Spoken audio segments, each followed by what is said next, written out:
We are going to start this panel discussion, and my name is Prashant Srivastav, and I'm the Director South Asia at Seneca College.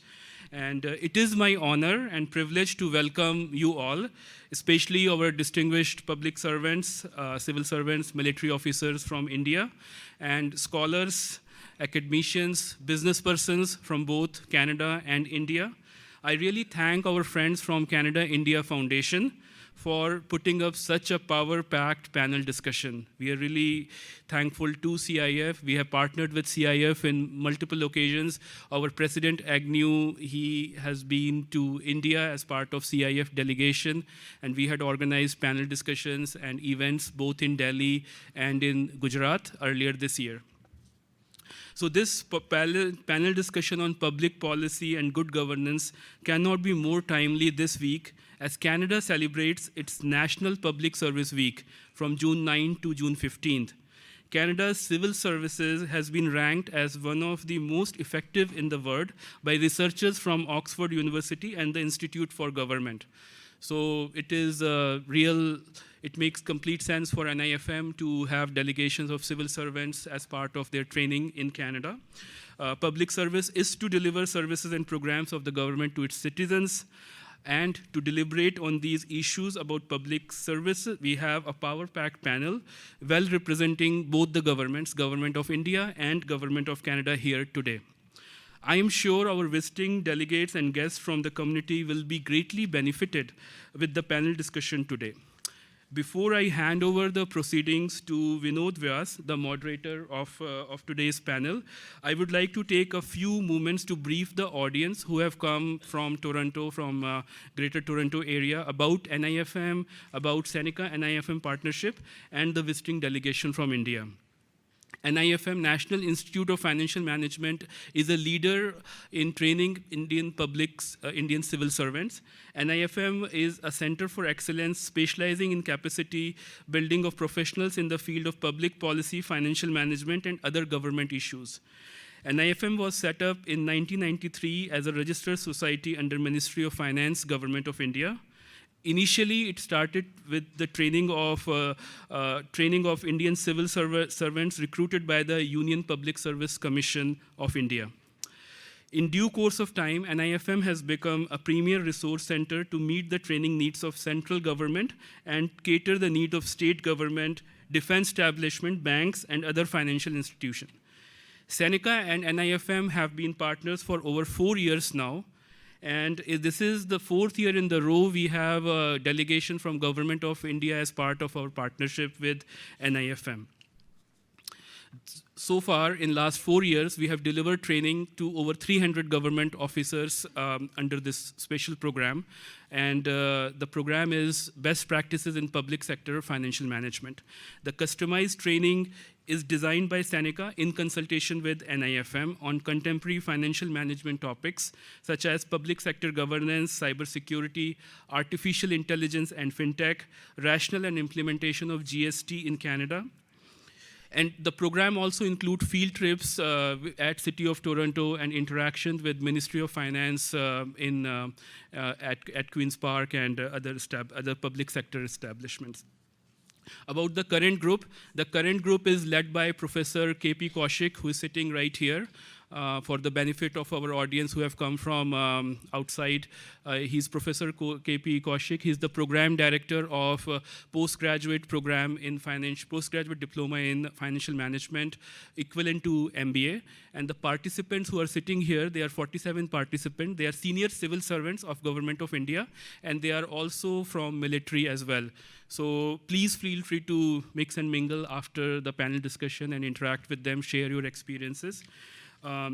So they are visiting Seneca as part of their international training program and led by Professor K.P. Kaushik, Program Director of NIFM. So here I will leave the panel in good hands of CIF member, Mr. Vinod Vyas, who will introduce himself, his organization, and take over the proceedings. Thank you very much.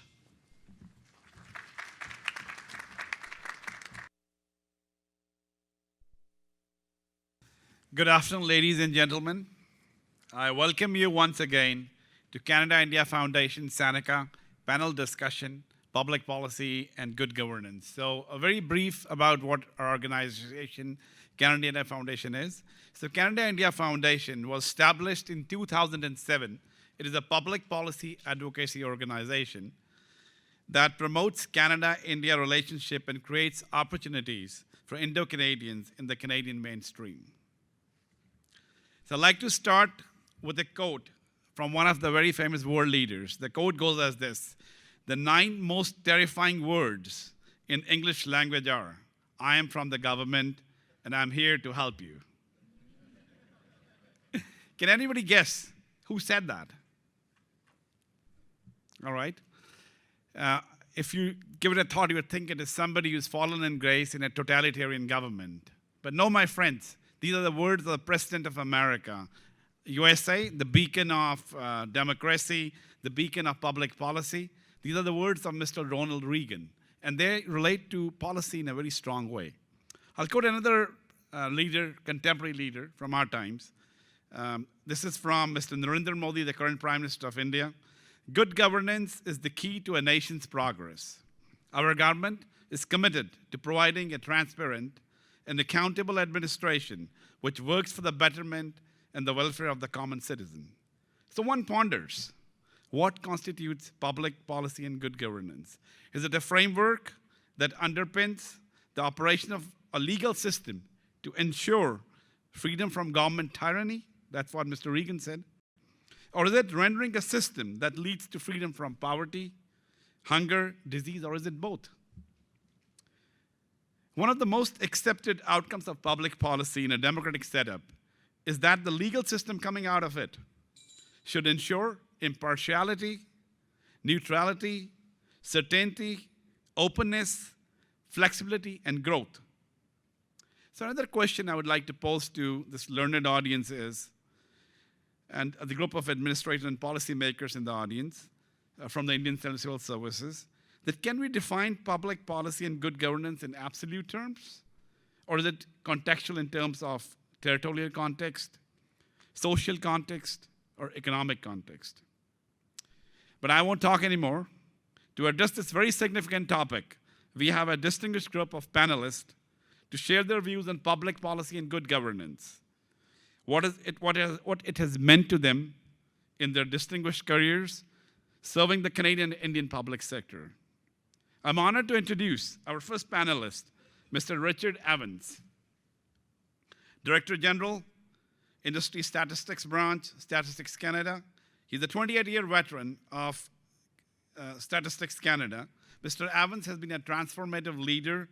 He has utilized data sciences and AI, artificial intelligence, to create user-centric data products from big data sources. I now invite Mr. Richard to share his views and perspective on policy making and good governance.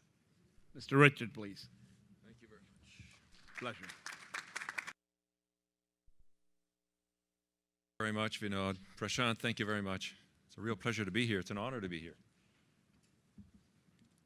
So my presentation, I'm going to throw a lot of facts at you, but it's to, if we're to develop policies and think about governance, we need to be working on something, okay? So I'm going to be telling you about big data and AI, and we'll let the conversation tease out the policy considerations and the governance considerations.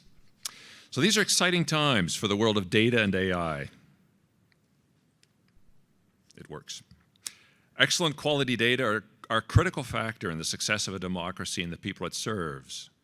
It's no secret that the pace of change has accelerated, that our economy and society are being buffeted by forces at faster rates than ever before. Data are required to illuminate the individual and the collective decision-making needed to address the countless challenges we face. Data, of course, are more and more ubiquitous. Sensors are in our smartphones, factories, workplaces, websites, and are generating data at exponential rates.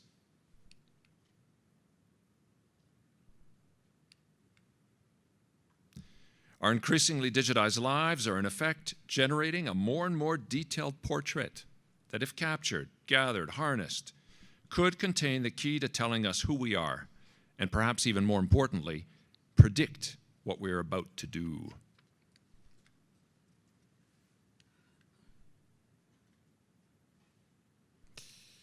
Data or their interpretations are not equally trustworthy. They may be biased, perhaps unintentionally, perhaps not, or even manipulated. In an open, free society, the bedrock of social cohesion must be trust. And as that society digitizes, so there must be trusted data. In the absence of trust, of a trusted, reliable, and recognized source of quality information, people may base their actions on information that can create an inaccurate view of reality. We end up disagreeing about facts, which in turn can create divisions. Good quality data provide the factual basis needed for citizens, academics, business people, and governments to effectively navigate the world and make decisions. Now, what's the role of AI in producing good quality information? AI is inextricably tied to big data.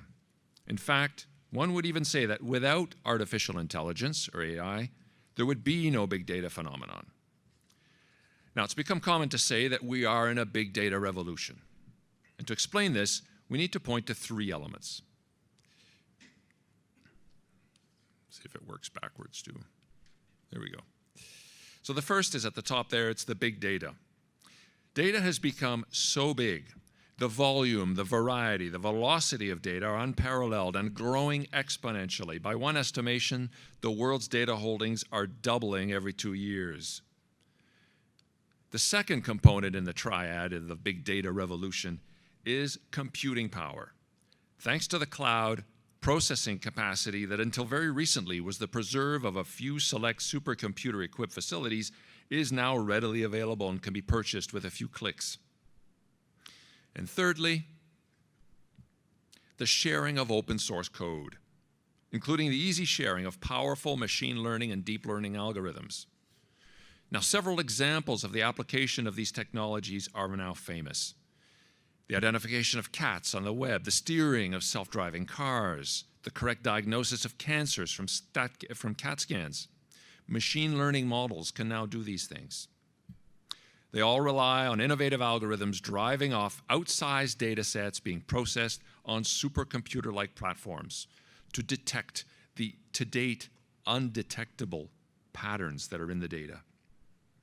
So large-scale data, computing power, and AI algorithms feed off and mutually reinforce one another. The bigger the training data set and the faster it can be processed, the more effective the predictions of the AI algorithms. For example, millions of photos of stop signs processed at supercomputer speeds can be used to train an algorithm to stop a self-driving car. Stop signs in the sunlight at night, partially hidden, stop signs at different angles. If you feed enough of them into a machine, the self-driving car can be made to learn to recognize stop signs more accurately than any human driver ever could. So this interplay between data, computing power, and AI algorithms, all at gigantic scale, means that the border between what was possible and impossible has now shifted outward, sometimes dramatically. There are now more and more instances of where human judgment was once needed to make a decision, to tip the steering wheel this way or that way, that can now be handed to computer code that has an AI prediction model at its core. Applications of AI are spreading and are going to spread even more quickly and are set to become endemic, leaving virtually no part of the economy and our society untouched. Now, is this a good thing? Well, consider this. Data can go bad, and so can AI. And if we think we're by now accustomed to change, but humans need some stability, how will an older generation fare when it literally can't recognize itself in the morphing world that the young inhabit? Is there a point at which the social fabric will become too stretched? As tasks are automated, it's widely expected that many jobs will be transformed or even entirely disappear. For example, AI and self-driving trucks and cars will spell the end of work for most truck and taxi drivers. The need for large pools of data could potentially concentrate capital and stifle competition, leading to a further accumulation of wealth in the hands of a privileged few. Then there are the ethical dilemmas. When faced with the decision to either save its occupant or sacrifice those outside, which will the self-driving car choose? We are in a tricky situation, which I would characterize in the following way. Part of us, quite frankly, is excited by the benefits of AI and want them to continue, while another part of us would like to press the pause button, take time to think things through. But we may not have that luxury, because there's an AI race going on, with the progress of several large companies sometimes far ahead of the appropriate policy and government's frameworks. In the race to develop and apply AI to big data, to gain commercial, industrial, or even military advantage, several large companies dominate. Whether measured by profits, revenues, or capitalization, they've propelled themselves in a few short years to the forefront of world economic might. The insights of a few entrepreneurs into how to collect and monetize our data on the internet have in a few short years created giants that are quite literally transforming the way we communicate and interact, our culture, our world. Companies like Facebook, Google, YouTube, and LinkedIn, in exchange for free social media and web search, video streaming, or professional networking services, have convinced us to part with often highly personal information to a degree that is sometimes surprising. But that is the implicit bargain. On the one hand, our data, freely provided by us, powered by AI, have become engines of profit, and on the other hand, in exchange, highly entertaining and some say even addictive and useful services. This raises important privacy, ethical, and moral concerns, concerns that must be dealt with in a robust policy framework. How are we to respond to the challenge big data and AI pose?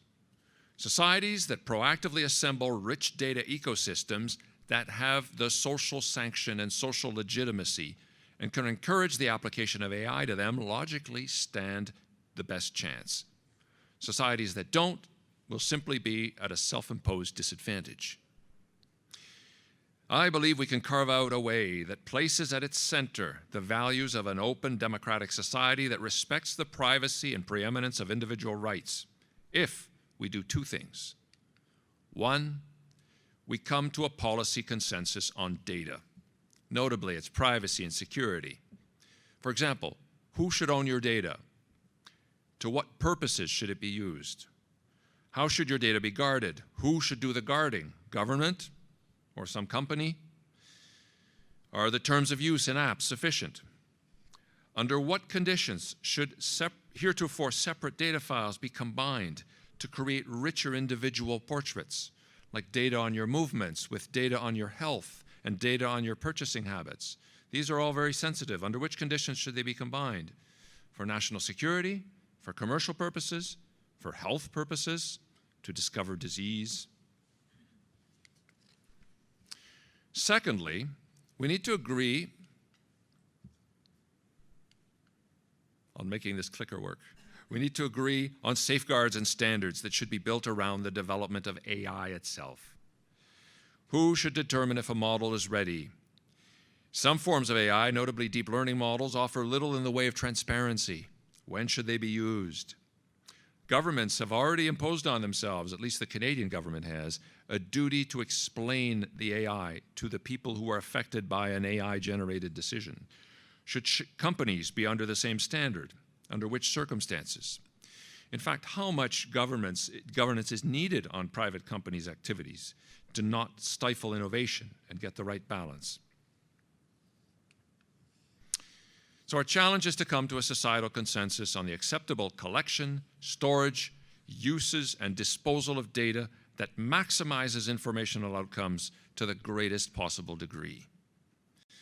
You see, highly digitized countries like ours may be data-rich, but information poor. We may have huge data holdings, but in silos, inaccessible, unlinked, unleveraged, maximal privacy. Conversely, a country with comparatively less data may nevertheless be information rich if its data holdings, however small, are more fully leveraged because they're connected, accessible, and linked together to maximize the predictive insights that can be derived from them.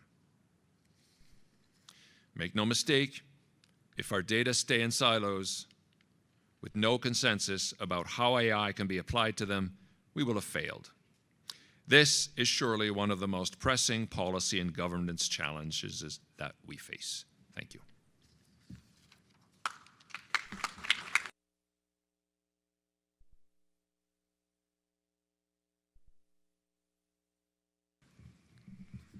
Richard, thank you for a very insightful speech, and I really like the point that you brought up, the point of about government tyranny, if it could happen through policy in context of data. Our next panelist is Dr. Vandana Kumar. Welcome, Dr. Vandana Kumar. She's the Joint Secretary, Ministry of Commerce and Industry, Government of India. She's held multiple senior roles as policymaker and administrator across various government departments in India and is currently engaged in policy making for industrial development. Without further ado, I invite Dr. Vandana Kumar to present her views and perspective on policy making and good governance. Let's welcome Dr. Vandana Kumar.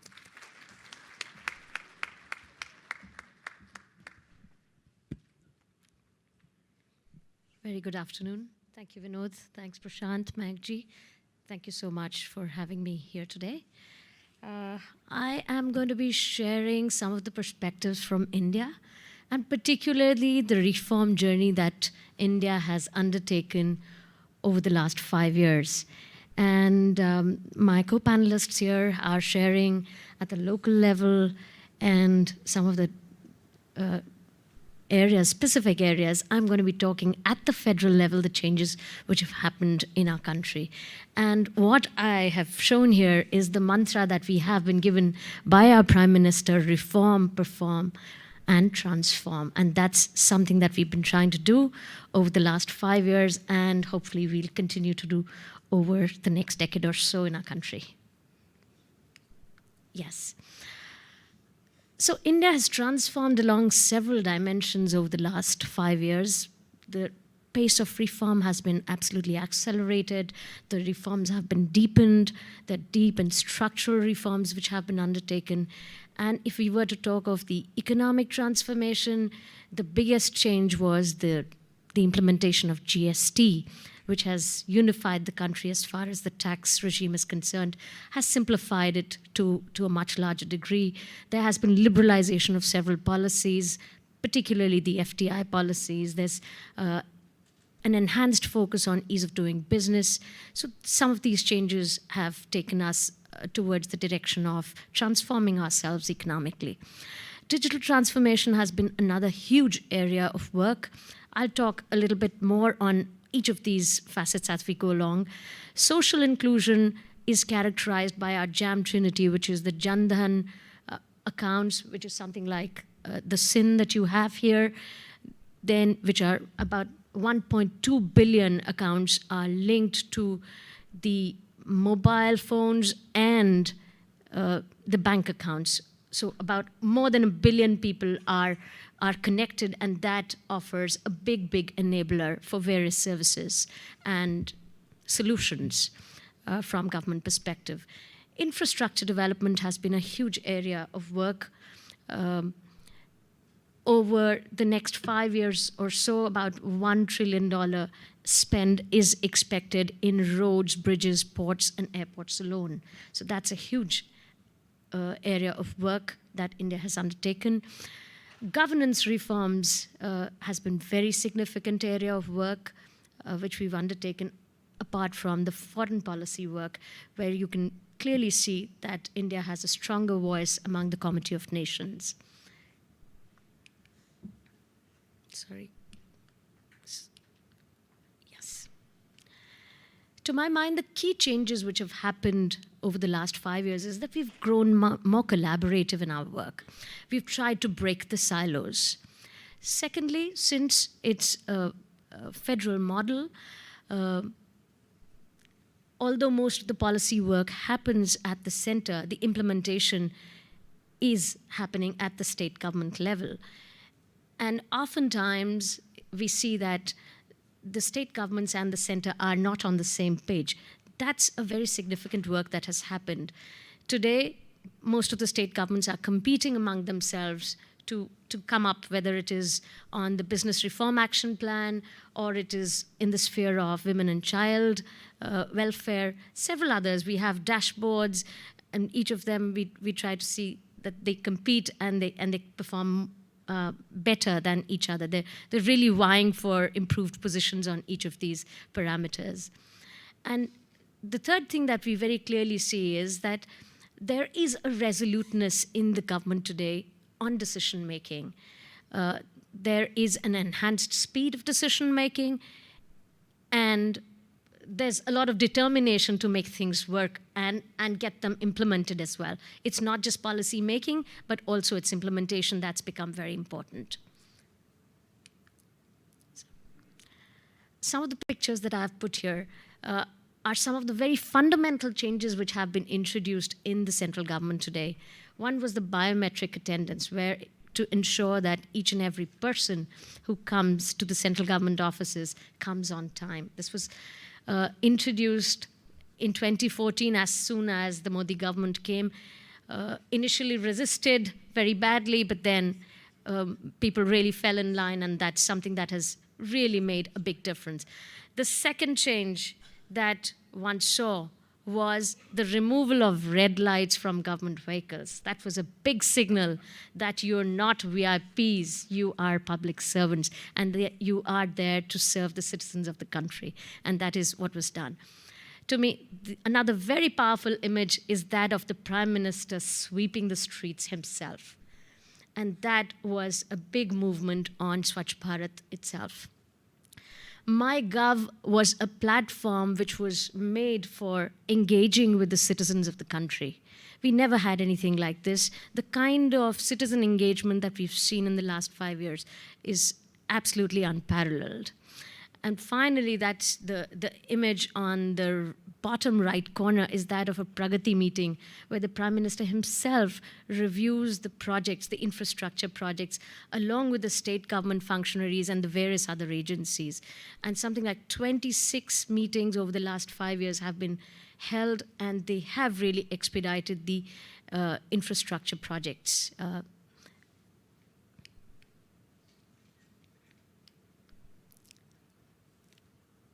We know that India is one of the fastest growing economies in the world today. It's actually the fastest, not just one of the fastest.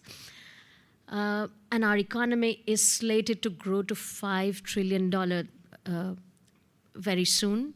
The target given is 2022, but possibly between 2022 and 2025, we will see this phenomenon happening. Our FDI inflows in the last 5 years are $286 billion. Today they stand at $609 billion plus as of March 31st, 2019. We've had one of the largest democratic exercises very recently, which had 900 million voters, including 85 million first-time voters and 15 million 18-year-olds in this exercise. So phenomenal work that has happened in the country, of course. This is not really in a reform category, but this tells us something about the work that we are doing. Key enablers, as I mentioned, is the JAM Trinity, apart from the GST and a very big Startup India program which has been undertaken in our country. I'll talk more of these in a bit. Over the last 5 years, we have scrapped 1,400 laws. 7,000 procedures have been simplified in various ways. Another first has been the bankruptcy code, which was a continuous pain point for our entrepreneurs and businesses, and that's something that has been done. FDI policy today is such that India is one of the most open countries to do business in today.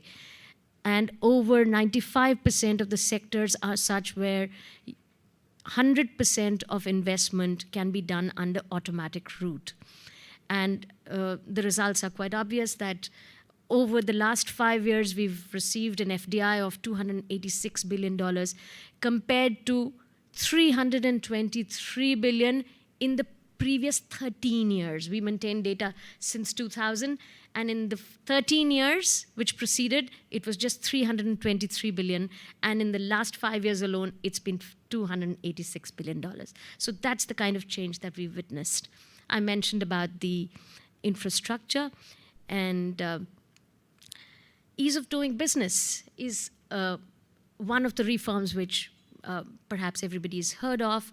We jumped about 65 places on the Doing Business report of the World Bank through a slew of measures which were regulatory in nature, which were simplification, introduction of single window clearances, and bringing in third-party certifications, risk profiling, and several of these activities which has seen a lot of movement.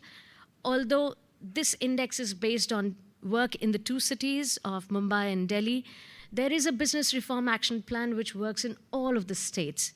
And not just work done by the states is taken into account, it also reflects the user feedback. Clients are interviewed to take their feedback as to how things are working on ground, and that is how all of these rankings are put in. Infrastructure is a big area where tremendous work has been done in the country. As I mentioned, about $1 trillion investment can be expected over the next few years. Apart from that, the smart city mission, 100 smart cities have been selected for work. 100 plus airports are already up. The target is about 400. The logistics sector is growing by about 10%. So this is an area for growth, and for the people from this country, this is an area for huge collaboration between India and Canada as well. I want to show you some of the changes which have happened in our country as to what some of the infrastructure looked like and what it looks like today. So this is the Bangalore Airport. It looked like 10 years ago, and this is what it looks like today. Look at those images. Look at the stark difference. Some of you may have traveled on the Delhi-Meerut road. A 70-kilometer stretch could take anywhere between 2 to 5 hours. And this is what it looks like today. Many of the patches, it's not fully done, but hopefully it'll all be completed very soon. And it can be expected that that distance can be covered in about 45 minutes to an hour. And this is a change which is happening across the country on many stretches. These are just glimpses. Several of the reports say India is among the topmost investment destinations. There are different rankings given by different reports. UNCTAD says we're number 9. Bloomberg says we're number 1. JETRO, which is the Japanese agency for trade and investment promotion, they consider India as number 1 again. They're, of course, the third largest investor in money terms, but they are the largest individual contributor. So on several parameters, India is way ahead of the Asian counterparts. Startups is an area where India has done a lot to rev up the ecosystem. Apart from the funding support, there's a lot of public policy support that this area has received in terms of public procurement, in terms of taxation, in terms of mentorship that we do consider as very important. And today about 18,000 plus startups have been recognized under this program.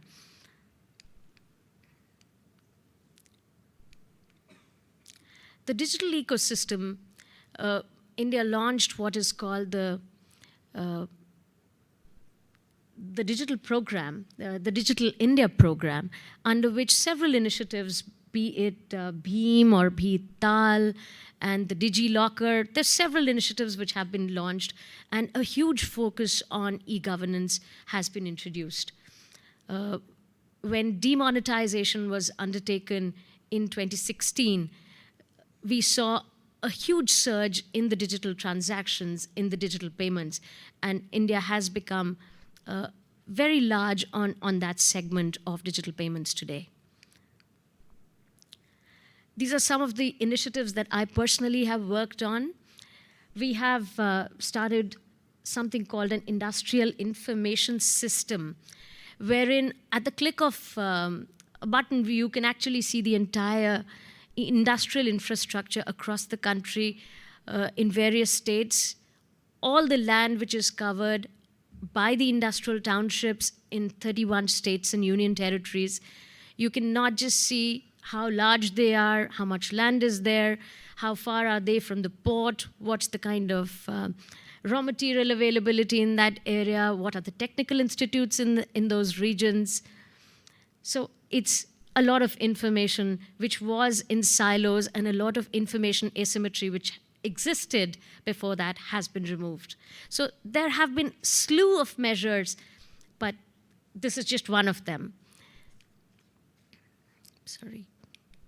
I seem to be clicking too quickly. So now, under various schemes, you can receive benefits online. There are several industrial development schemes for various regions. So the applicants can apply online, register online, and then receive the benefits online as well. Just a couple of days ago, after the Modi government was sworn in, there was a meeting that the Prime Minister took of the secretaries, about 100 senior officers of the federal government. And one of the key tasks given was to transform the governance into a proactive governance. So that's a big task which has been given to all of us, that we have to tackle some of the challenges which I have listed here. And we have to be absolutely cognizant of the timelines, the targets, and we have to leverage technology. And when we are talking of the policy perspectives, I think going forward, not only do we have to leverage data and AI, we also need to become outcome focused. And from procedures orientation, we have to become principles oriented. And as we go along, we have to build our capacity to achieve all of these. Thank you very much.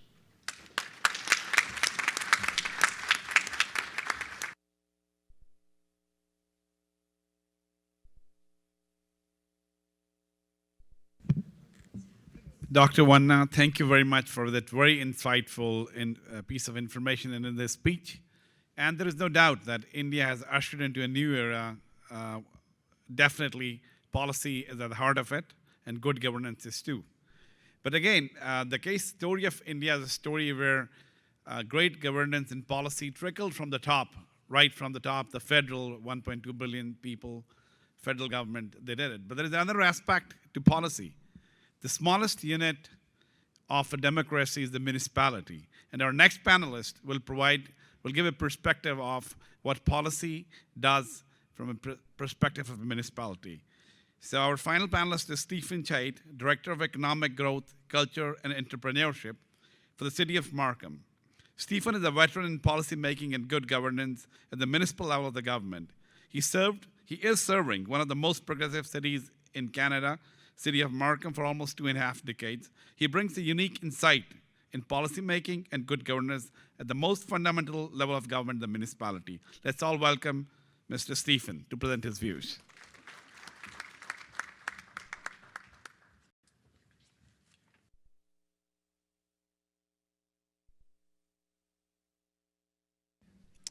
Thank you, Vinod. And a special welcome to our guests and friends from India. Namaste. It's a pleasure to have occasion to share ideas and to look over our shoulders, because I've had, over these 25, 26 years now, several opportunities to meet with my colleagues from India, not just at the local level, but at the state and federal level, and have found it to be very beneficial in terms of sharing war stories, but also sharing solutions. And I'm hopeful that in the few minutes that I've been given today, that I'll be able to share with you some frameworks, some potential solutions, and a way of thinking about our role as public administrators vis-a-vis good policy and good governance, and how to be successful. I'm going to focus on where I work and where we've been successful with these ideas. The city of Markham, it's a population of 350,000 people, which is rather puny by Indian standards. But if you were looking for an equivalency, I would say that the wonderful city of Pune and Markham have a whole lot in common, both because of their economy, because of their spirit of innovation, and also the prosperity that both communities have enjoyed. Not by accident, but by design. Now, the name of my department is rather cumbersome, so I'd like to shorten it. It's essentially economic development and culture. But it really speaks to something that Vinod included in his opening remarks, and that is, do we have to choose between good policy and good governance? Do we have to choose between growing our economy or furthering our social betterment? I am convinced that we don't choose. In fact, we are mandated as public servants to do both and to do it well. So I'm going to illustrate for you using my own department in terms of how it's organized and how we address governance and policies in a way that perhaps you can choose to copy or to modify, but I tell you, it has been successful. Despite changes in political leadership, despite changes in economic conditions, having a framework based on good public policy and good governance will always serve us well, the people who are entrusted with moving things forward. And as I show on this first slide, we do things a little bit differently in Markham. My team, while we are very proud to be public servants, we refer to ourselves as city builders, because that's what we want our residents, the taxpayers, to expect of us. We're not just there to turn on the lights, to write checks, to administer. We're there to build a better city. And we build the city by fostering a thriving and resilient economy based on creative excellence, innovation, and business success. Those are meaningful. I know many of you are from a financial background. These things are all empirical. Makes your life very easy to sort of say, tick, tick, tick, it's all good. But I also say, don't forget, and actually I'm going to revise the bottom of the slide, as city staff and not as civic entrepreneurs, but as public servants, we're empowered to succeed only if we foster good public policy and comply with good governance. So let me explain how we do this.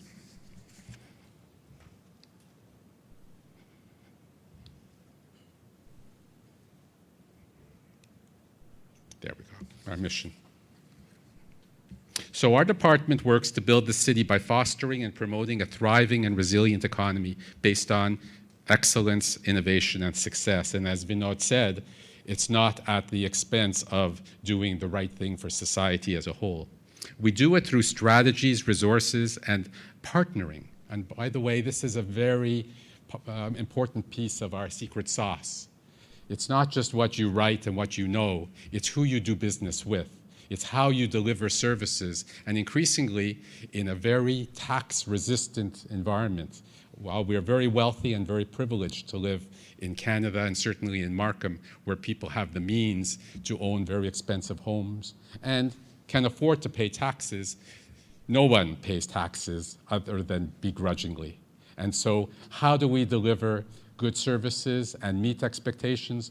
We increasingly do it through partnering with people who, and organizations and companies and interest groups who have the same vested interest in the project that we as public servants have.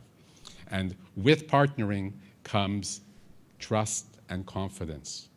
You can only achieve trust and confidence if you have policies that are not just good policies in our political sense, but are understood to be good policies and that are backed up with good governance. Governance based on transparency. I'm going to come back to this theme time and time again. As you can see on the bottom of this slide, our department has several different sort of doorways and interfaces with the public. Beginning on the left-hand side with our economic development program, we are Canada's high technology capital.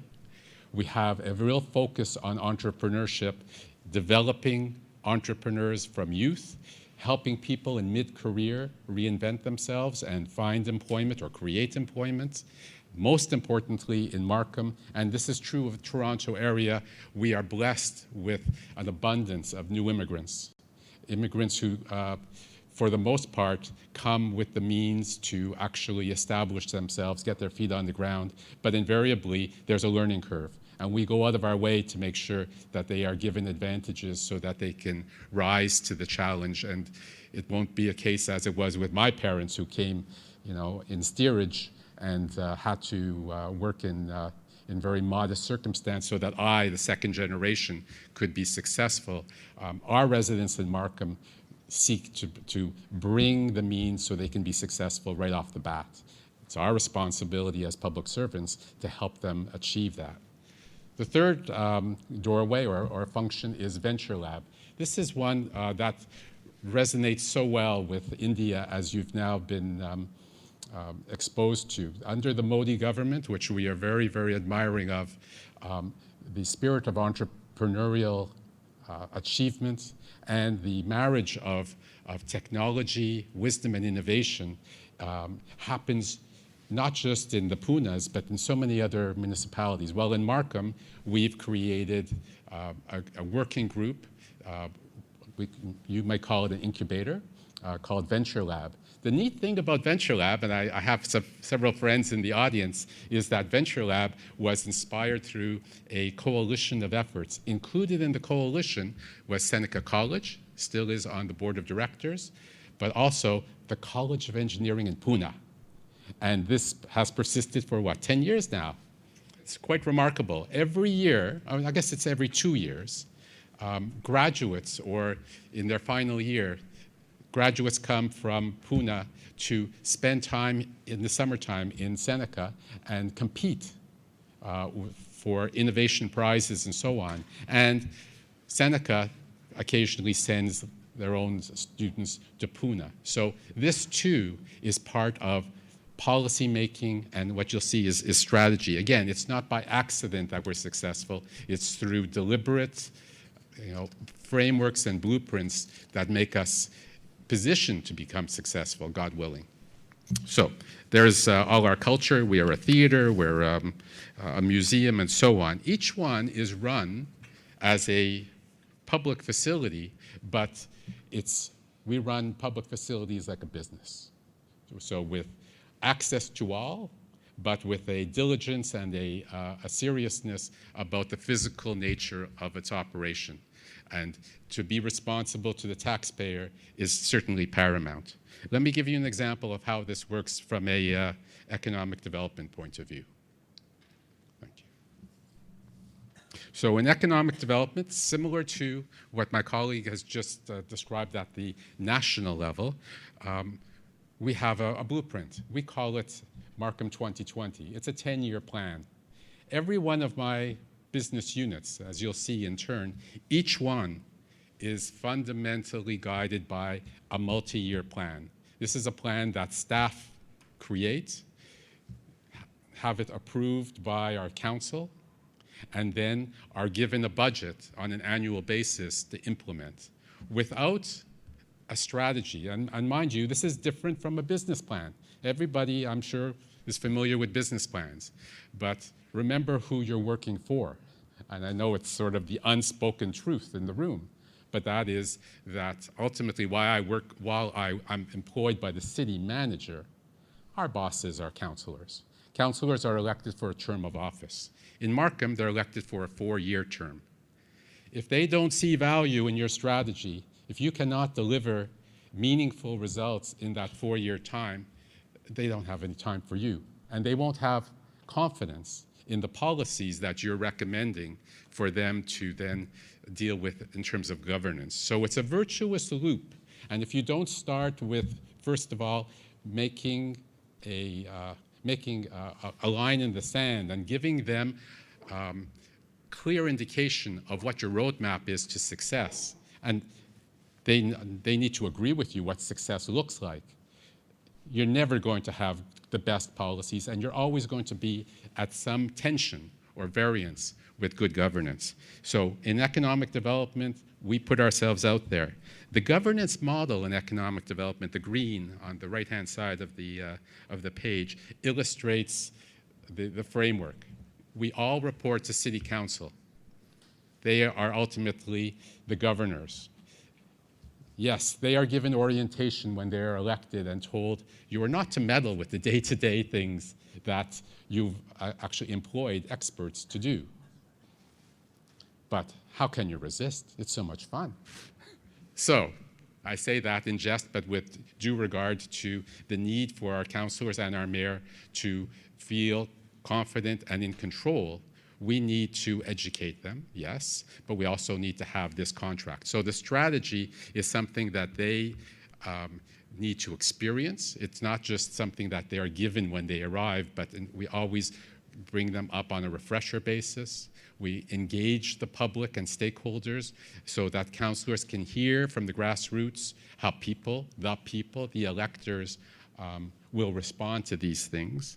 And then they give us the money, the resources, and the trust for that year, according to our business plan, to get things done.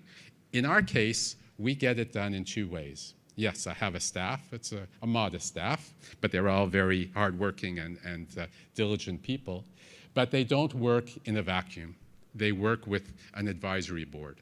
So we actually encourage our council to go out and to recruit a panel of citizens, unpaid, who are expert in the same things, who can be a sounding board for us, who we can, as staff, go to on a regular basis, by the way, in a public process.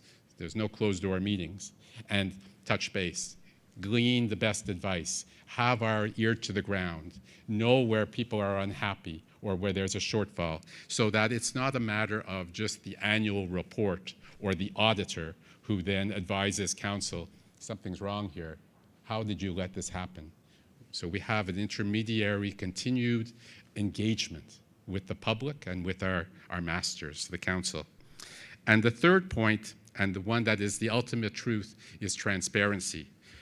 All of our reporting to council through the year is not restricted to how we're doing on a budgetary basis. Before we travel for business, we actually submit a plan, an itinerary, a rationale, and a list of expectations that we are going to achieve for public discussion. And that is very onerous if you want to feel independent, but very reassuring if you want to keep your job. It works. And if you do it well, you earn their trust and it gets easier to do.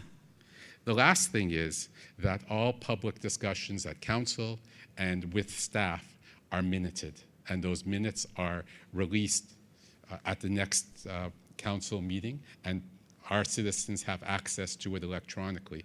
So does that inhibit us? Yes, and there are occasions when we, according to the bylaws of the city, we need to go in camera and talk about things that merit keeping secret. But it's a very, very small number of things. And frankly, when it comes to things like economic development and culture, there is so much subjectivity that it actually can be very reassuring to have these things discussed in public and receive feedback, as opposed to staking your reputation on something and not having an opportunity to get people to buy in.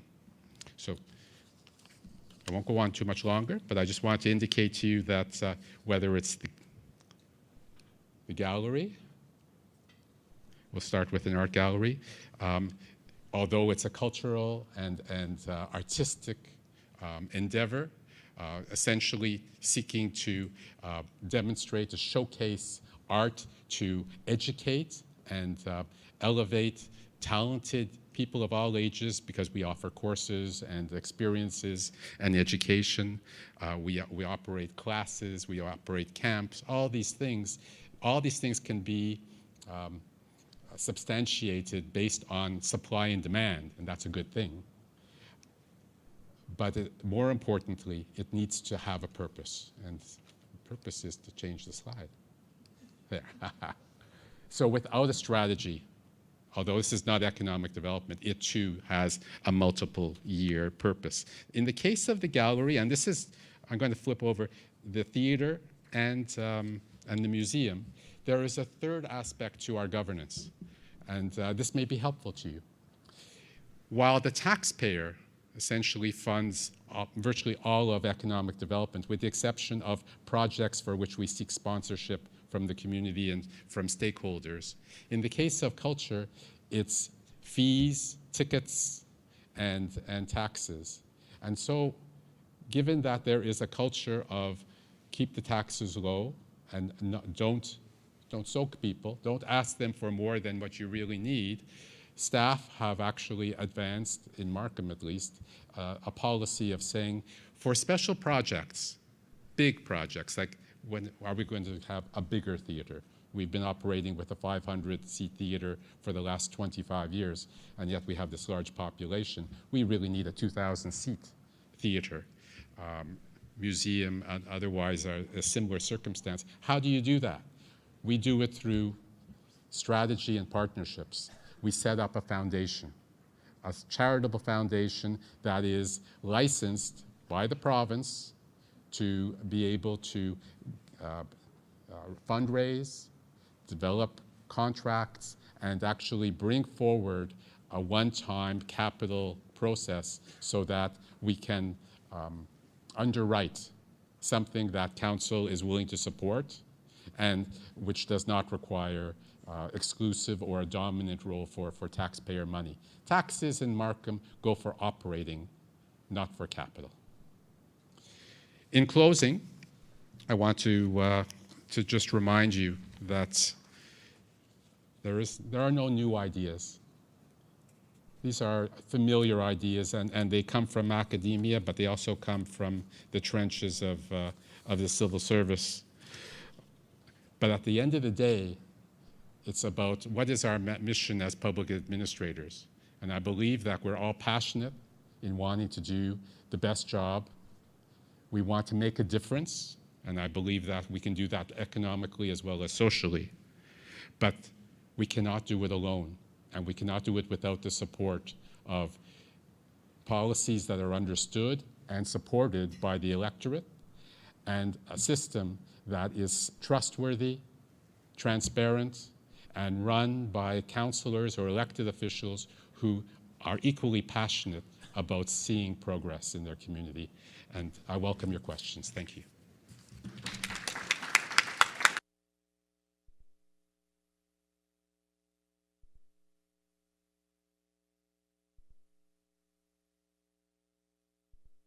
Thank you, Stephen, for giving us a very insightful speech on how the smallest unit, the most fundamental unit of democracy operates in terms of policy and good governance. And it was great to hear about how your department is doing it.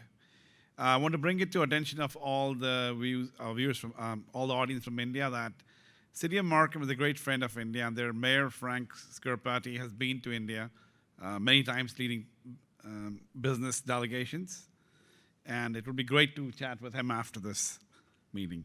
Now, for this part of the session, for the next part of the session, I will have one question for each panelist, and after that, we'll open the floor for questions to the esteemed audience. Also want to let you know that Richard has a hard stop at 4 o'clock, so we will have to, probably we'll address all the questions to Richard first, and then we'll go on to all the panelists, yeah. Yeah, that would be great.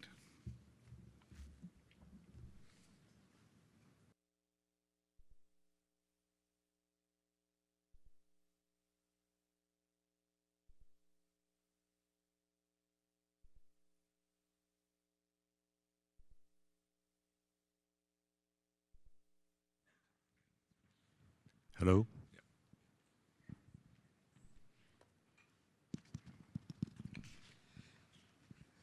So, as I mentioned, my first question is for Mr. Richard Evans. A very interesting quote about statistics comes from World Bank. Statistics is the evidence on which policies are built. They help identify needs, set goals, and monitor progress. Without good stat, the development progress is blind. Policymakers cannot learn from their mistakes, the public cannot hold them accountable. So my question to you is, could you please advise this room full of policymakers and administrators, through some of your practical experiences in the last 28 years, how did the use of statistical tools critically impact the policy making and governance? Like some anecdote that comes from you. And also, after that, please help us understand that how's your team using big data and AI to create tools to help in policy making and good governance, and how can they be replicated globally? That's a great question. Thank you very much, Vinod. Very quickly, an example drawn from my work. So I used to run the Consumer Price Index. I was the director of our national measure of inflation for 10 years. And I also led a big project to upgrade the survey. I don't know how central banking and policy setting, interest rate setting works in India, but in Canada, the main instrument that's used to determine interest rates is the rate of inflation, the CPI. And so through the measures we took in the mid 2000s, we were able to greatly improve the quality of the index, which leads to better policy decisions by the central bank, more accurate interest rate setting, and ultimately better lending conditions for entrepreneurs, borrowing for the government, et cetera. So that's just a quick example. That was a big, I'm not doing the justice to the work that was done by the staff over several years to improve the quality of the index. If we fast forward to today, that index is being, that statistic is being transformed again by AI and by big data. The kinds of things I described in my presentation are happening to this index. We are going from having Statistics Canada employees visiting stores to physically examine products and collect their prices, to downloading massive data files, either by using automated web scrapers and scraping information from the retailers' websites, or better still, by getting a direct data feed from the stores into our own databases. We are getting tens and hundreds of millions of price measurements where we used to have only a few hundred.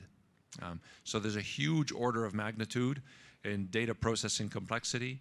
AI is actively involved in making this happen. There are too many steps to do that the humans used to do that need to be automated.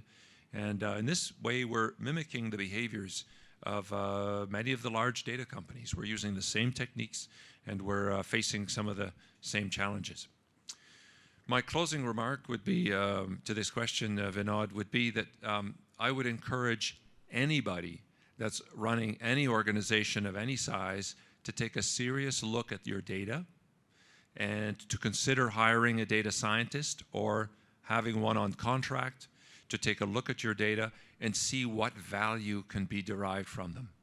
Either to make your operations more efficient and cheaper to run by automating certain things, things that were unthinkable before are now possible. And there's a lot of untapped value in the digital traces left by your interactions with your clients, of whatever sort they may be, or the activities of your employees. Or to provide a higher level of service, new services or better existing services. I think this is something that's going to become very commonplace very soon. It'll be as commonplace as having an IT department.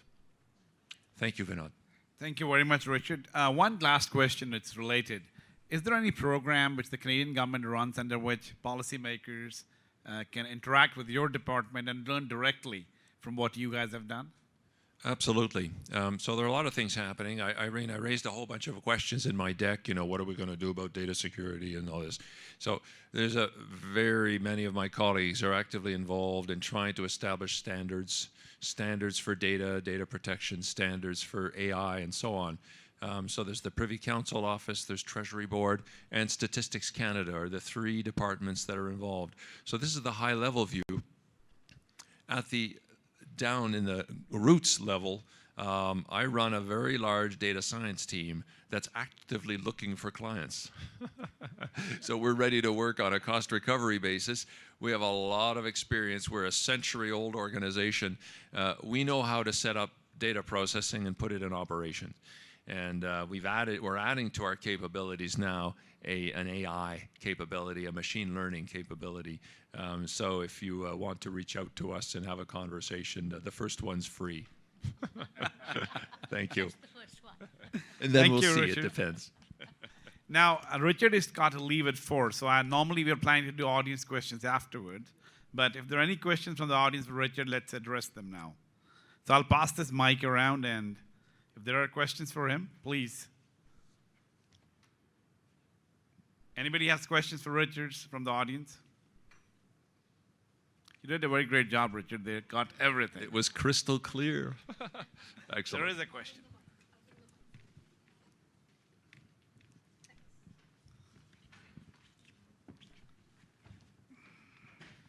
I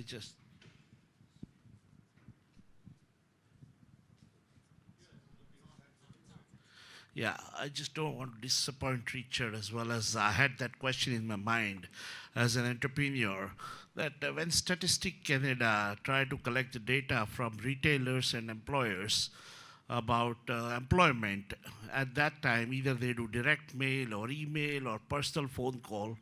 Why don't you guys develop a system that most of the retailers have a payroll provider? Just like GST, there should be additional column that is connected to get that information directly from payroll provider, and that can be directly diverted to you as compared to harassing those retailers every month trying to collect those data. This is an excellent question. I mean, the overall theme here is response burden. We put a lot of burden on respondents to answer our questionnaires. And this is part of the transformation and the trend that we are on now, is to move away from putting burden on individual entrepreneurs, individual households too, and trying to find a sort of a nexus data source that contains a lot of information. A good example is satellite imagery. We're planning to use satellite imagery to measure farm output. Instead of sending questionnaires to individual farmers, we have a bias toward data that are open data. There's a lot of stuff. We're going to try and measure retail sales by using the sensor information that's in shopping malls. There are shopping malls that have sensors at the entrances. Some are even equipped with sensors throughout the mall, so you can track the movements of people, see them enter stores. Do they stop at the cash or don't they? We can probably infer a lot of information and use, maybe a short annual survey periodically, just to get the ground truth. So we're in a mode now where we're trying to leverage the incredible new opportunities that big data and the new techniques that are applied to big data to try and actively reduce the amount of, all the paperwork, and the bureaucracy that we're imposing on the citizenry. But thank you for your comment. That's an excellent idea. But just to be reassured that this is the sort of thing we are actively looking at. Thank you. Thank you. That was an excellent question. And Richard, thank you very much for your insightful, detailed answers. Thank you, Vinod. With your permission, I'll stay until 5 to 4. Is that all right? That would be perfect. Excellent. Thank you. My next question is for Dr. Vandana Kumar, and it's very much pertinent to what you told us today. India has made some great strides in the last decade, and even more in the last 5 years. The business climate has drastically improved in India, and India is projected to attain one of the highest, or I'll say, projected to not attain one of the highest, but the highest growth rate in the world. In your capacity as a senior policymaker and administrator of the Ministry of Commerce and Industry, can you please talk about at least one key feature of the policy that has accelerated this growth, and also what governance has been put in place to sustain this growth? Excellent question again, Vinod. I think the key feature has been the growing collaborativeness. Breaking silos has been the toughest part. Expediting decisions has been the next toughest, and I think with the breaking of silos becoming more collaborative, we have tried to hasten the decision making, and definitely one sees more resoluteness in doing all of that. And what will sustain all of this momentum is the growing cooperative, competitive federalism. As I mentioned in my presentation also, different state governments are at different levels of maturity and initiative taking. So what one sees in Gujarat, one doesn't see in Bihar. Or what one sees in Telangana, one doesn't see in Jammu and Kashmir. So the kind of development that we have across states, across regions, is quite diverse. Now, to ensure that there is greater inclusion, there is greater parity and equity, it is important that everyone comes to speed. And one thing that has been done is to ensure some amount of competition between the states. And that's something that I think is going to sustain this momentum. Thank you very much, Vandana. And does the audience have any questions for Vandana? Please. Sunita, can we get the mic to one here? Can I ask a question? Go ahead, please. Okay, not to a particular panelist, but to the panel in general. The question is that we are turning into a global village now. Am I audible there? Okay, we are turning into a knowledge or Global village. and a lot of economic and financial activity is seen within nations, inside the nations, and amongst Commonwealth countries. But a lot of data is being projected by what we have seen in our presence in last 10 days over in Canada and in India, that a lot of economic and financial growth is happening. A lot of economic growth and financial growth infrastructure is being projected in both the countries. But one of the benchmarks of well-being is Gini coefficient. Gini coefficient is the distribution of wealth. And the distribution of wealth is registering a decline. That is, the rich people are getting richer, where poor people are not able to keep pace in all the Commonwealth countries. So how is this issue being addressed as a public policy within these countries? That's my question. Who would like to answer it first? Vandana, would you like to From take a shot? India context, I can answer this. I think definitely it's a concern area that the disparities are growing, definitely. But to address that, a lot of social inclusion programs are also being undertaken, some of which I spoke of. Be it the Ujjwala scheme for gas connections, be it Manrega for jobs to the poor. There are several programs, Jan Dhan Yojana for the poor, or there are loans for the entrepreneurs. So there are several steps being taken to bring greater parity. But yes, we are in it for a long haul. I do understand what you're saying, but it's an effort that's ongoing. If I can contribute to the answer, I'm glad that you had the courage to bring this up. It's one of the fundamental universal challenges to certainly our system as a capitalist system, and to the safety and security of our population, regardless of whether they're in urban Canada or rural India. So what can we do about it? Obviously, it's more than any one level of government can address. But as evidenced in my brief presentation on economic development, we have not left it to unaddressed. We have a strategy. The strategy is stratified, if you will, on a demand basis. So as opposed to looking at the labor force or the residents as being the customer, we're looking at the demand for talent and workers as being the driving force. In responding to that, whether it's for technology, for medical, for financial, for service employees, where the entry point is more democratic, less onerous in terms of meeting the test of the marketplace, we have put in place programs to both upgrade people's skills and also offered people who are willing, and it's really based on a willing population to actually register and get engaged in programs that lead to meaningful work. Does this address the income gap? No. What it does address is the ability of people to take charge of their life and to take the next step forward. But I don't think the problem's going to disappear, and I'm glad that we all are challenged to make it better. Thank you very much. And I hope you got a great answer from two of our panelists. Richard, would you like to add something? All right. Thank you very much. And whom are you addressing them to? Dr. Kumar.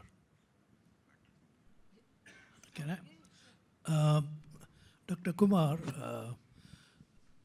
there have been wonderful projects like Swachh Bharat, Ujjwala scheme, the toilets, etc. And it has been widely reported that after the first gas cylinder is over, after the first few people have used the toilets, etc., they become the ruins of Ujjwala, the ruins of the Swachh Bharat.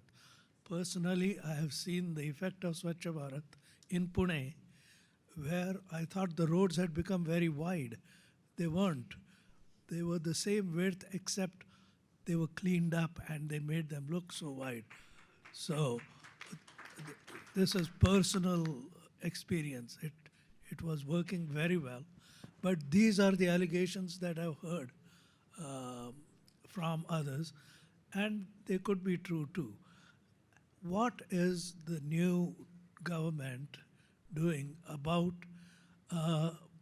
funding and continuing and restoring these Ujjwala schemes and toilets, etc., which have gone to ruin? Great question, first of all. Very, very thoughtful question, I would say. I think we have to acknowledge that India is a very diverse, very vast and complex country. And scheme implementation may not be as perfect as we might like it to be. Also, these are steps which have been undertaken. We do some positive impacts, but they may not be free from the flaws of implementation. Or maintenance always is a challenge once the assets have been created. I'm not aware of any specific efforts or any specific scheme that may come up in this government or in this regime, which will be specifically for Ujjwala sort of ongoing efforts towards refilling of the cylinders or maintenance of the toilets. I'm not specifically aware of those schemes, but it's a vital input that we do take care of these in the program design that we have. Secondly, a lot of PPP efforts are being undertaken to kind of carry on these initiatives, but very useful inputs, and we must keep those in mind. Thank you very much, Dr. Vanna. So we'll take one more question, then we have to proceed. There's a time limitation. Please go ahead. My question is with Stephen. The 7-8 days that we are in Canada and we interacted with people around here, what we realized that there are a lot of people who have migrated, immigrants here. And there are a lot of social inclusion program benefits that you are running in this country. While the people who are staying here, they crib about the heavy taxes that they are being levied upon. So now you have a Dalmia as a public servant that you have people who are paying taxes and you are levying more taxes on them, while you have a lot of influx of immigrants who are coming here to whom you are providing a lot of benefits. So as a public servant, how you deal with that? That is the question. And before I ask you answer that, I want to answer the gentleman who asked about India, that how these schemes are failing. Sir, I would like to apprise you, you are a country of 36 million people, while we are a population of 1.33 billions. And still we are able to maintain. There are villages who have not seen light in ages. We have been able to provide that. There are families who have been cooking on wood. They have been provided with a cylinder. That was an achievement of the last 5 years of this government. So before, sir, the effort has been made. The first step has been taken. Whether we fall or we walk, time will decide. But the first step has been taken. That's more important. Good afternoon, everybody. Thank you, sir, for the very good question. I would like to add that we have built as many as around 8 to 10 crores of toilets. So there may be certain toilets which are not functioning, but 8 to 10 crores, just imagine the number, 10% of India's population. And once you have built a toilet, it is the individual's choice whether he uses it, cleans it up or not. Because after that, of course, government will not go every day to clean that up. It is that individual's responsibility and duty, and people are doing it. You would have seen the picture showing Ijjat Ghar, that is saving his self-respect, honor. And you can imagine the impact on children, women, sanitation, health, safety of women. That is also a big part that comes with these toilets. Again, coming to the gas cylinders, you have given the connection.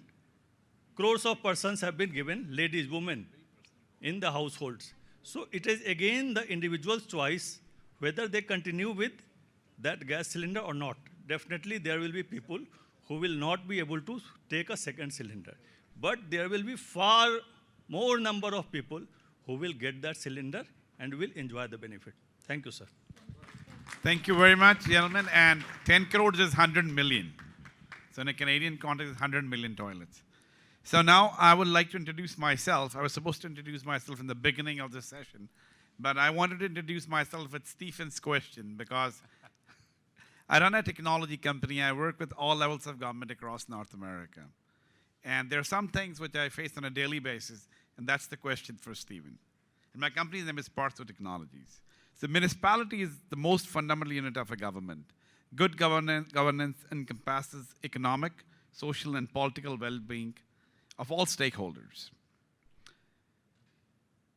One of the fundamental roles of the municipal government is procurement of goods and services. A transparent policy of procurement with good governance in place is fundamental to this process. However, this applies to India as well, so all the bureaucrats from India.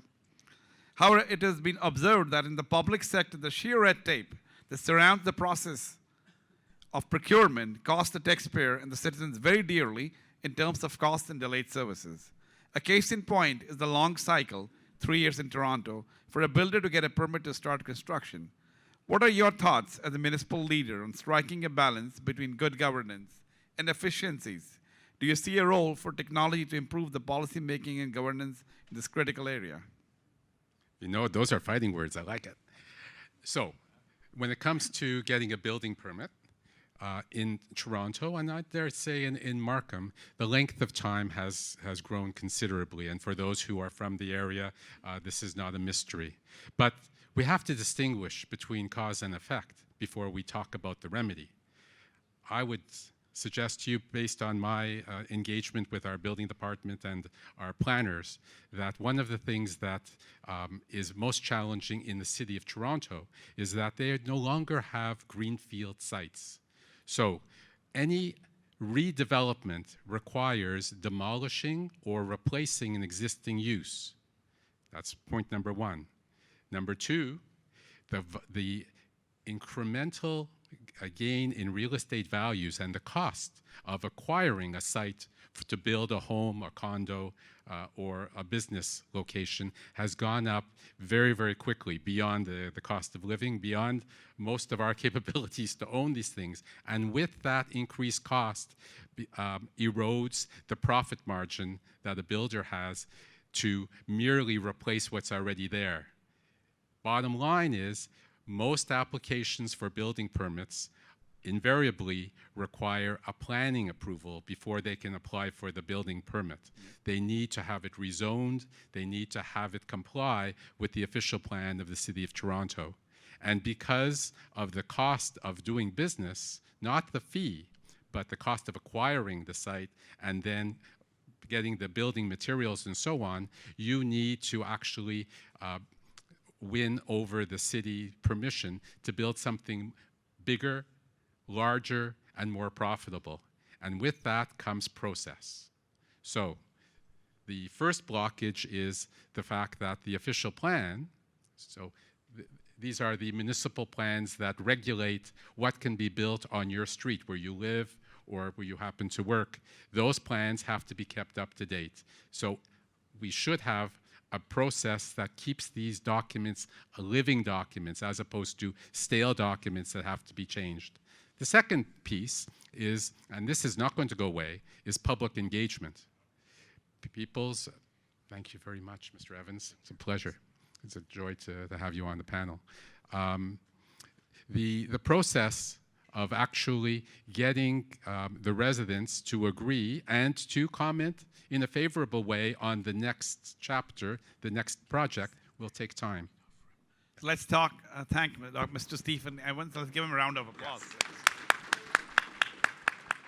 Sorry about that. No, most definitely. Which means that, in fact, unless you're going to challenge democracy and the rule of law, it does take time to have this engagement. But even engagement can be accelerated through digital communications, e-commerce, and other ways of both consulting and submitting comments and so on in a timely fashion. The third point, and that's the one of, okay, now we've given you your official plan improvement, you're now permitted to build your 40-story condo to replace a 3-story building. No wonder it took maybe a couple of years, maybe 3 years just for that.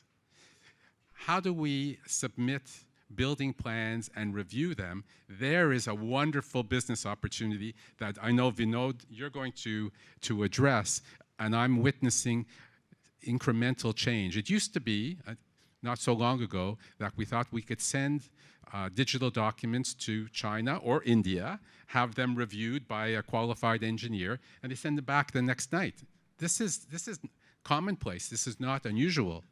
However, what we are about to experience is going to leapfrog all that. With the introduction of AI as a means of eliminating a lot of the grunt work that professional engineers, usually the junior people, are required to do from their 9-to-5 business day, that can all be incorporated into a regulated, confidential but confident program that can be done digitally, can be done virtually instantly, and immediately shorten the process of getting a building permit. So I don't think we're going to see immediate relief from 3 years to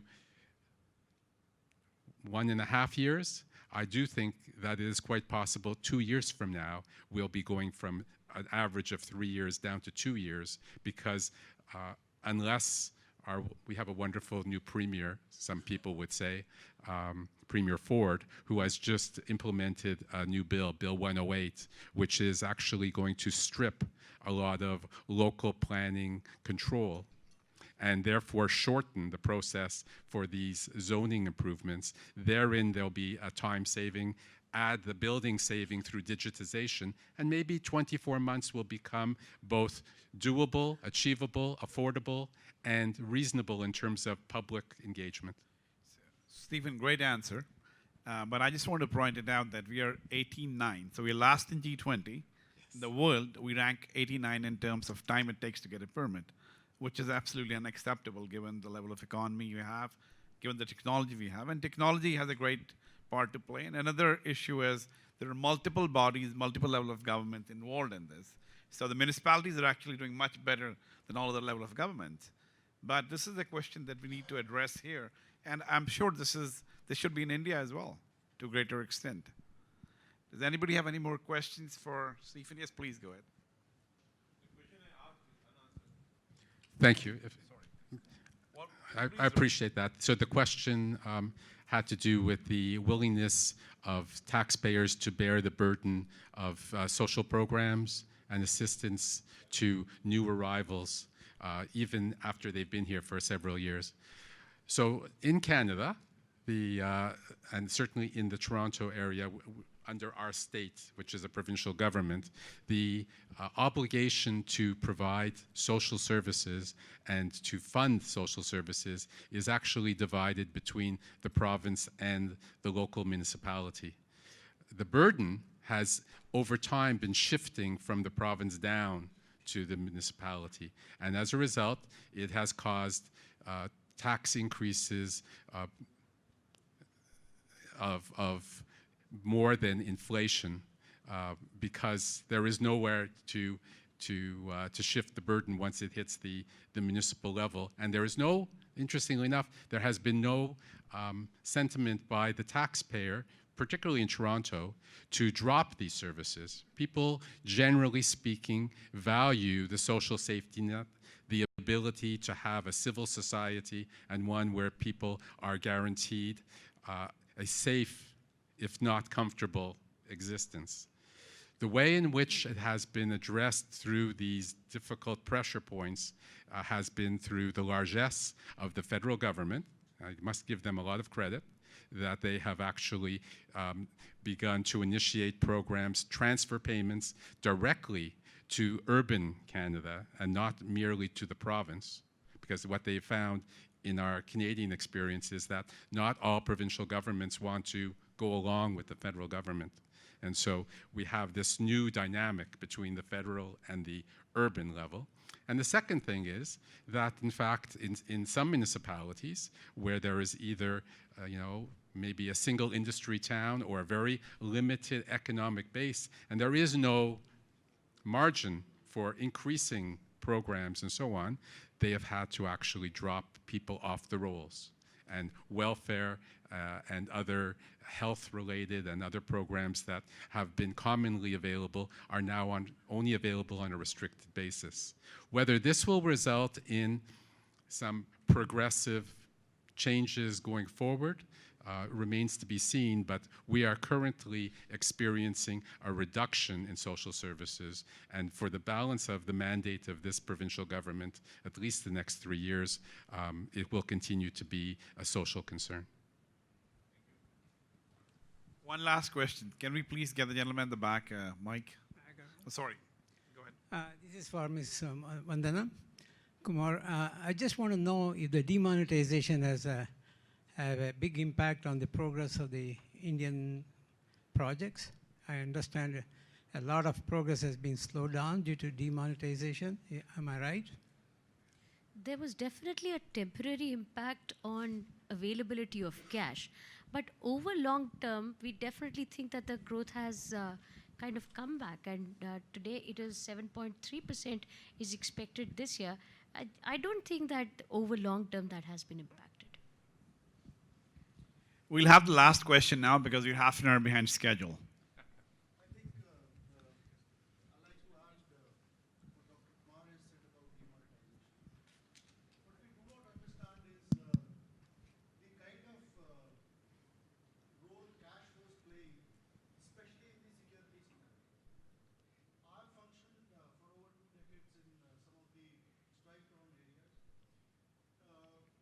the corporate was actually paying wholesome money because to insurgency groups like Alpha and all those. Now, as soon as the demonetization took place, that thing got sucked up. So, in overall, whatever the economic factors that we say that they are going negative, maybe it was a temporary phase of up to 2 or 3 quarters. But one thing is for sure, the insurgency groups, their cash has been sunk in, and they have borne the brunt of it. So having a more secure nation, having a more secure environment for the corporate in the long run is much more beneficial than suffering a stopgap negative impact for maybe 2 or 3 quarters. Thank you very much. This was a very interesting discussion, but in interest of time, we just take the one last question and then we'll have to move. Thank you, sir, conclude. for your precious time you are taking for us and, acknowledging our questions. So my question is like that. The real estate pricing are increasing day by day, and it's very hard to purchase a house, and the mortgage prices are also increasing. So I have done a study which says in the coming years, Canada might face Great Depression. And if it is true, what is your defense mechanism? So let's start off with the assumptions. I don't have a crystal ball. I don't know anybody in the room who does. And I've had the pleasure of visiting bookstores where people are making a lot of money selling these books that talk about doom and gloom and catastrophe. I have a common feeling that I think you share, and that is that nothing goes up forever. There has to be an adjustment.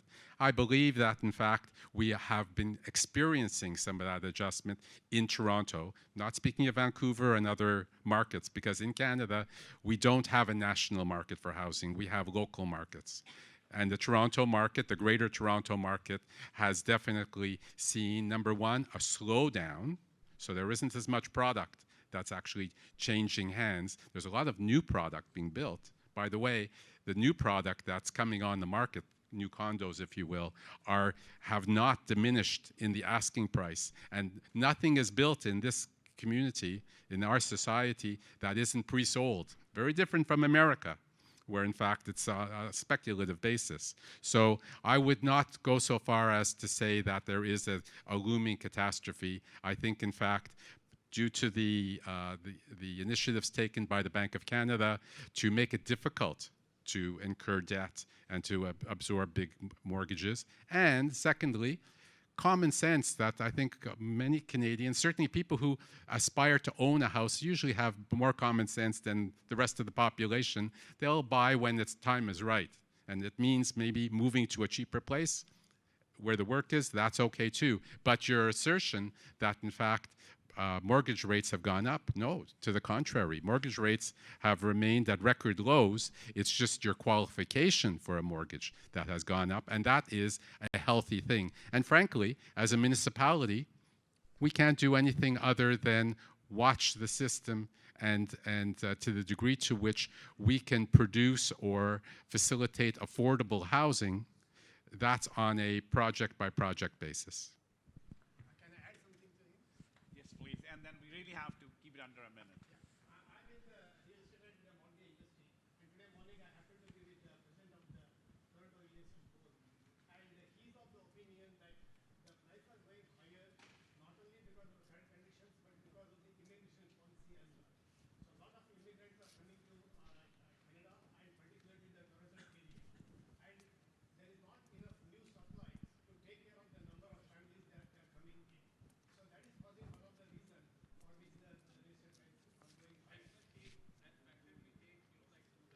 Gentlemen, we'll have to conclude this now. You know.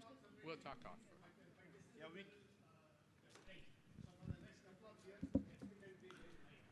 yes, gentlemen, we'll have to conclude it now in the interest of time. So I want to thank the esteemed audience for listening to us. I want to thank the panelists for their views. And thank you very much once again. And we look forward to a greater interaction between both the great nations.